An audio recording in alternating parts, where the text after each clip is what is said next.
তো hello guys, welcome to Starnet Bengali. আমি শুভম আর তোমাদেরকে স্বাগত জানাচ্ছি আমার আরেকটা নতুন ব্লগে। আর আজকে ভিডিও টাইটেল অ্যান্ড থাম্বনেল দেখে তোমরা নিশ্চয়ই বুঝে গেছো যে এই ভিডিওটাও কী টপিকে হতে চলেছে। তো হ্যাঁ গাইস, আজকে আমি ট্রাভেল করছি ওটিডিসির সাথে। ভুবনেশ্বর, কোনার্ক, ধৌলি এটসেট্রা অনেক কিছু জায়গা কভার করবো আজকে ওটিডিসির সাথে। এটা একটা প্যাকেজ নিয়ে আছে, সব ডিটেলস আমি তোমাদের ভিডিওতে জানিয়ে দেবো। তোমরা ভিডিও এন্ড অব্দি থাকো, ভিডিওটা এন্ড অব্দি দেখতে থাকো।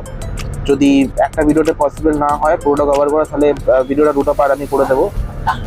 তো গাইস ঠিক আছে, বাস 6:30টার সময় ছাড়ার কথা ছিল পান্থনিবাস পুরী থেকে, আর 6:27 বাস ছেড়ে দিয়েছে এখান থেকে। তো গাইস ঠিক আছে, চলো যাই, দেখি প্রথম কোথায় আমাদের নিয়ে যায় বাস। আমাদের ট্যুর প্যাকেজে সব মনে ছিল, এখন মোটামুটি সব আবার ভুলে গেছি।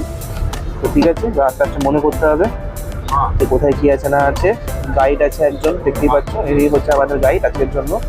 তো প্রত্যেকদিন ইনি থাকেন, যাই হোক, মানে এই ট্যুরটার জন্য, এই সাইট সিন প্যাকেজটার জন্য ইনি গাইড থাকেন। আর আমাদের বাসটা হচ্ছে বলবো কোনো একটা মডেলের বাস। এসি মোটামুটি ঠিকই কাজ করছে, কোনো অসুবিধা নেই। তাতে পর্দা আছে, যাতে রোদ্দুর হলে পর্দা দিয়ে দিলে সেখানে কোনো কষ্ট নয়। এরকম হ্যাঙ্গিংয়ের জন্য মানে রডস আছে, আর তারপরে বোতল রাখার জায়গা আছে। মানে মোটামুটি সব কিছু একটা ফ্যাসিলিটি থাকে, লেগ স্পেস আছে, ভালো করে মানে সিটগুলোকে একটু রিক্লাইন করতে পারবে। তো মোটামুটি যা ফ্যাসিলিটি থাকে একটা ভালো টুরিস্ট বাসে সবই আছে। আর বাস এখন ছেড়ে বেরিয়ে যাচ্ছে। তো চলো গাইস, প্রথম স্পটে গিয়ে দেখা হচ্ছে।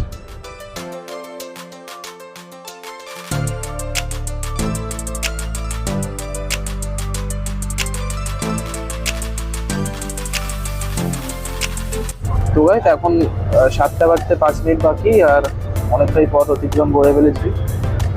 কারণ যেহেতু হাইওয়ে ধরে যাওয়া হচ্ছে, তো রাস্তা তো মোটামুটি পুরো এখন ফাঁকাই আছে আপাতত। মেইন সিটিতে ভুবনেশ্বরে ঢোকা হয়নি। তো আমাদের প্রথম স্টপ হবে ধৌলিগিরি। আর তোমাদের একটা এক্সট্রা কথা জানিয়ে রাখি যে সব জায়গায় এন্ট্রি ফিস কিন্তু এই ট্যুরের মধ্যে ইনক্লুডেড থাকে না। ওটা আলাদা করে তোমাদের 335 টাকা অ্যাজ অফ মার্চ 2024 তোমাদের দিতে হবে এক্সট্রা করে, আইদার ক্যাশে বা অনলাইনে। তো আমি তো ক্যাশে দিয়ে দেবো পার হেড। আর বেসিক্যালি ঠিক আছে, এবার এখানে একটা জায়গায় দাঁড়িয়ে ব্রেকফাস্ট করানোর পরে ওনারা চার্জটা নিয়ে নেবেন। আর চার্জটা নিয়ে তারপরে আমরা ধৌলিগিরির দিকে রওনা হয়ে যাবো। ওখান থেকে বলছে 15 মিনিট লাগবে। তো দেখা যাক কটার মধ্যে পৌঁছাই। আর ওখানে ঘোরার জন্য 15 মিনিট টাইম দেবে মোটামুটি। আর ধৌলিগিরির ওপরে কিন্তু বাস যাবে না, ওই সব ওখানে গিয়ে বলছি বাকিটা।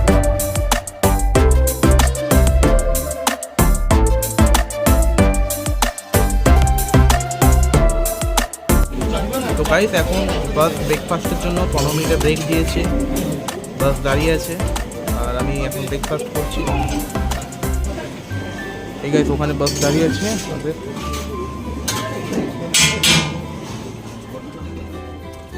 তো গাইস এই পিছনে বাস। আর ধৌলিগিরি যাওয়ার জন্য বাস থেকে নেবে ট্রাভেলের গাড়িতে করে আমরা যাব, যেরকম আমাদের ট্যুর গাইড বললো। তো গিয়ে একটু লাইন দিয়ে দাঁড়াতে হবে, ট্রাভেলের গাড়ি আসবে, আর ওইভাবে চলে যাব।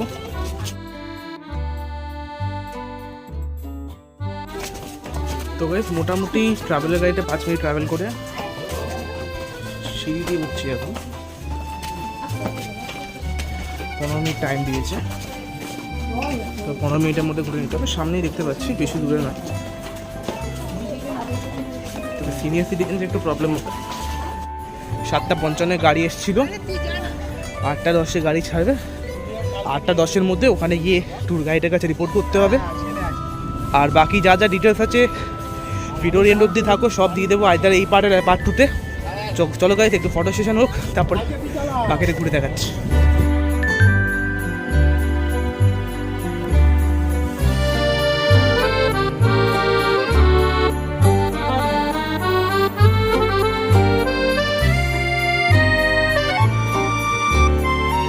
किसी भी शिवलिंग के ऊपर कभी भी तुलसी पत्ता चढ़ाया नहीं जाता, सिर्फ इसी जगह पे, इस एकांत क्षेत्र में शिव जी के माथे के ऊपर बेल पत्ता तुलसी पत्ता एक साथ चढ़ाया जाता है।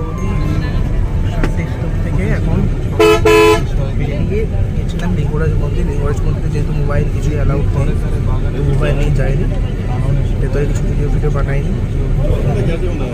কোহলি আর লিঙ্গরাজ ঘোরা হয়ে গেলে এবার নেক্সট মনে হয় উদয়গিরি খণ্ডগিরি। বাইরে খুবই গরম পড়েছে গাইস। ঠিক আছে, নেক্সট দেখা হচ্ছে তাহলে।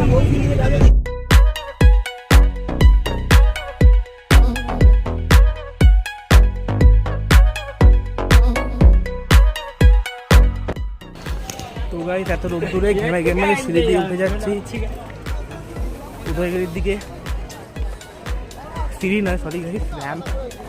তোমরা দেখতে পেয়ে আমি কিছুই বুঝতে পারছি না। সানগ্লাস পরে আছে, কি রেকর্ডিং হচ্ছে না হচ্ছে, আদৌ হচ্ছে নাকি কিছুই বুঝতে পারছি না।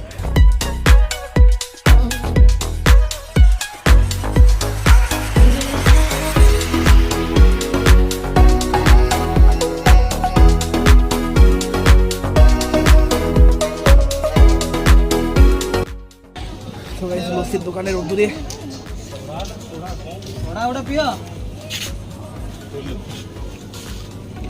লস্যি।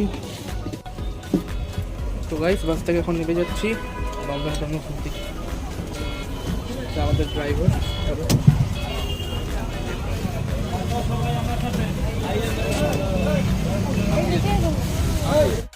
যাচ্ছি সুয়ের দিকে।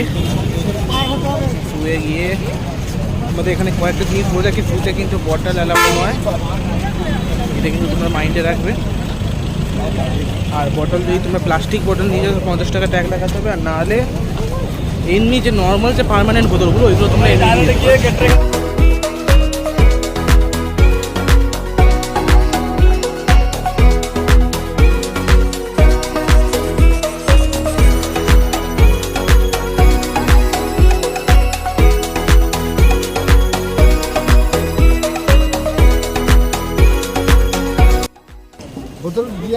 আমাদের গাইড গেটের সামনে দাঁড়াতে বলেছে, উনি আসবেন টিকিট কেটে।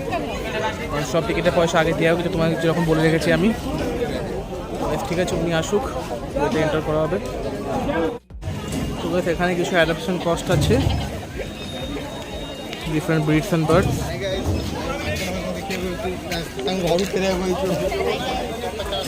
Polythene free zone.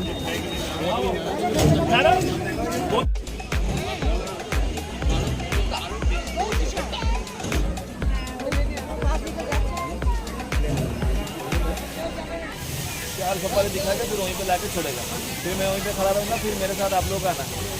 जब बैटरी गाड़ी का ये लास्ट कपल चाहिए, जब यहीं पे आप लोग को उतार देगा तो और गाड़ी चेंज नहीं होगी। आपका यहीं पे उतार देगा, बस खत्म हो गया। और ये सीधा रास्ता है जो सरकारी में लंच देना है, सीधा चले जाएंगे लंच देने के लिए। 2 बार गाड़ी चेंज करना है, इसलिए आप लोगों को मेरे साथ रहना है।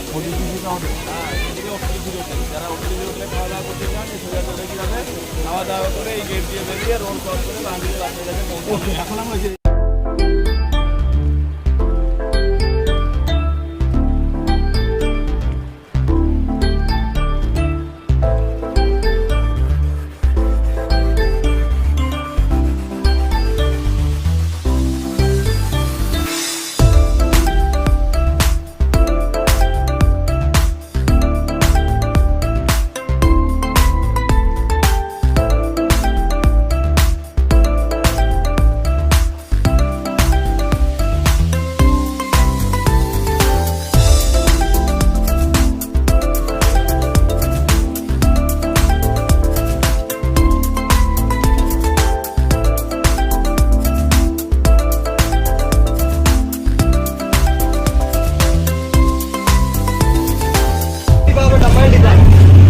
জঙ্গল সাফারির জন্য বেরিয়ে পড়েছি। বাথরুম দেখেছি এসি বাস, মানে খুবই ভালো লাগলো। মানে এতক্ষণ ধরে গরমে ঘুরে ভেবেছিলাম নন এসি বাস, তারপরে দেখি না এসি বাস, মানে একটু রিলিফ হলো। আর জঙ্গল সাফারি শুরু হয়ে গেছে, জানি না কতক্ষণ লাগবে সাফারিতে, শুরু হয়ে গেছে এখন।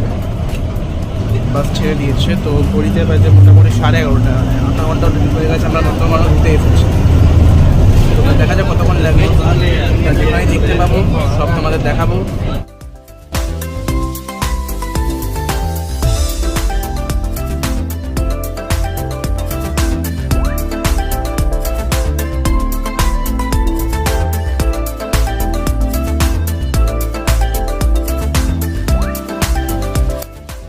টাইগার দেখলাম এক্ষুনি, ভিডিওটা হয়তো আসেনি কিন্তু আমি দেখতে পেয়েছি। যাই হোক,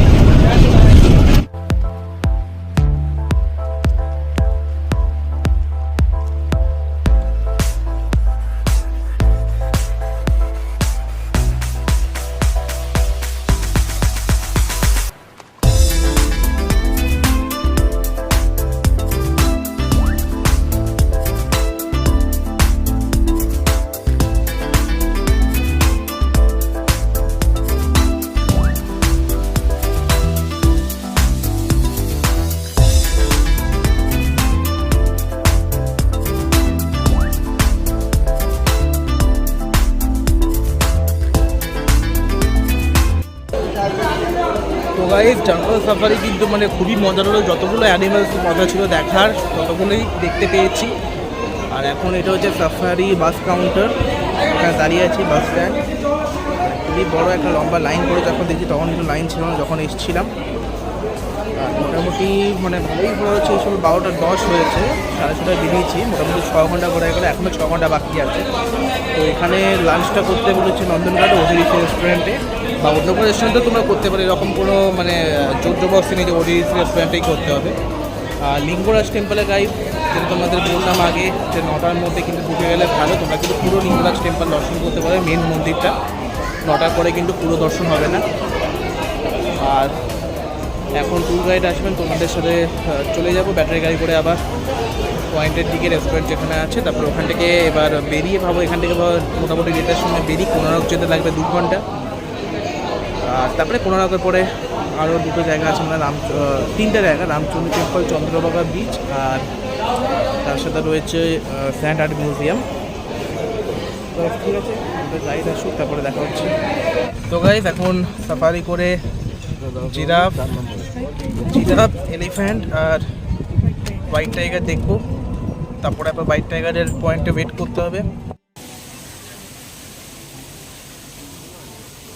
তো গাইস ব্যাটারি গাড়ি থেকে নেবে, এখন এগিয়ে যাচ্ছি ওটিডিসি রেস্টুরেন্টের দিকে দুপুরে লাঞ্চ করতে। এখন ঘড়িতে বাজে 12:40, একদম ঠিকঠাকই টাইম আছে। লাঞ্চ ওয়াশরুম সব সেরে ফেলবো, তারপরে বাসের দিকে চলে যাব, বাসে উঠে বসে পড়বো। তো গাইস এটা হচ্ছে ওডিসি রেস্টুরেন্টের খাবার। এখানে তো বেসিক্যালি আজকে ফুড ব্লগ তোমাদের আসেনি, তো আমি খেয়ে দিয়ে আসলে খাবার ভিডিওটা দিচ্ছি কীরকম দেখে। তো ওকে মনে হচ্ছে ঠিক আছে, চলবে, রিসেপশন আছে, পরিষ্কার আছে, অ্যাম্বিয়েন্সটা ভালো আছে। ঠিক আছে চলো খাওয়া যাক, খুঁজে কিনে পেয়েছে, টয়লেটের ব্যবস্থা আছে। তো গাইস বাসে করে আবার নন্দনকানন থেকে 2 ঘন্টা জার্নি করে আরামসে রেস্ট নিতে নিতে শুয়ে এলাম, একটু রেস্ট হয়ে গেল। পৌঁছে গেলাম কোনার্ক সান টেম্পল।